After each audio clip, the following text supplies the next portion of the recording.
I thought, our whole emphasis was to get out fast, and we did. And put together first drive, first two series, put up points on the board.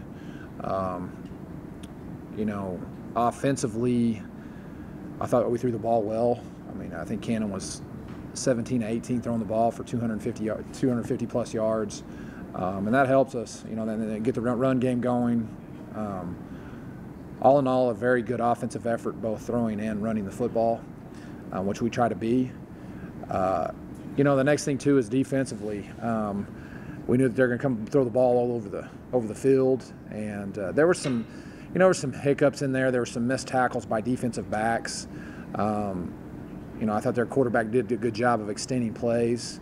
But all in all, extremely happy with the offense and defensive effort, as well as special teams. I'd like to note that our special teams play has been outstanding this year, and it continued the other night. We should have had another touchdown. We fumbled going into the end zone after a kickoff return, fumble recovery, and all that weighs in. And so extremely, in all three phases, happy with the win. We needed it, and it was also a good homecoming win. I thought the crowd was outstanding.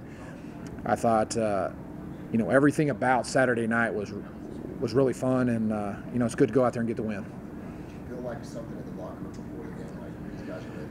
Yeah, I did. I thought our overall preparation was the best week of preparation we've had leading up to this point.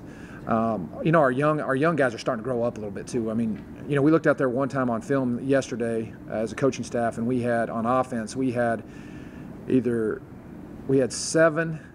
redshirt freshmen or true freshmen on the field together at one time in the second quarter. And so those guys are starting to grow up a little bit. We're not where we need to be by any stretch of the imagination, but we're getting better. Coach, you talked about being your best week of practice leading up. How motivated do you think the team was just from those last few losses to kind of just bounce back and say, do everything they could? Yeah, losing is no fun, and we need to go out and get a win just for, confidence, just to show how hard we needed the win to build confidence, especially how hard these young men have been working. The great thing about this group is they go out there and they get better every week. And to piggyback off your question there is, we needed that just to show,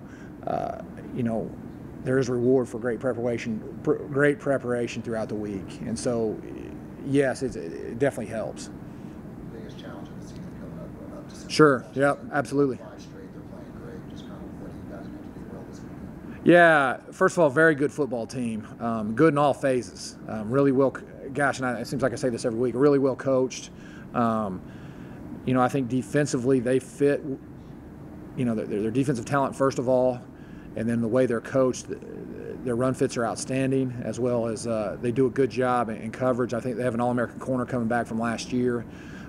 They do an extremely good job of just fitting and then the back end covering people down. It reminds me a lot of what Kingsville does. Offensively, they've got a great offensive scheme. They're really well coached up front with their offensive line, and they've got 2 all-conference backs coming back, all Lone Star Conference running backs coming back, and so it's a tall task. It's a really good football team. That's they're getting going now. They lost the first 2 games of the season, and they hadn't lost since. And so they're putting it together. They're playing good football right now, and then going up there, it's a challenge. It's the first plane flight that we've taken this year, and it'll be a situation where we need to go out and travel well and go up there and try to get a victory. Bigger picture, what are some of the kind of goals that you guys have for the rest of the year, and some of the specific things that you're kind of looking for? Yeah, I think that's a great question. You look at where we are in the season. We're not battling for any playoff contention. We're not playing for, we're doing this for the future. I think every decision that we make in our program needs to be for the future. Even when it comes to talent and when it comes to players on the football field, every decision we make is for the future. And, everyone, we only have 3 more games left. We're on a 10-game schedule. And so all these reps are critical in regards to what we want to do in the future. And so, the whole deal is to keep getting better and come out with wins. And, that's the thought process moving forward. Well, that kind of same set, what do you do to keep the seniors invested? Yeah, Sure, last run. I mean, you lean on them. I mean, you put more responsibility on them. You know, you have them hold your younger guys accountable. You know, another thing too, as much as we can, you know, try to get them involved as much as we can. You know, with offensive scheme and through, you know, through practice, and you know, a lot of our seniors too. That's just kind of the young men that they are. They just keep going, and you know, that's what we do to get them involved.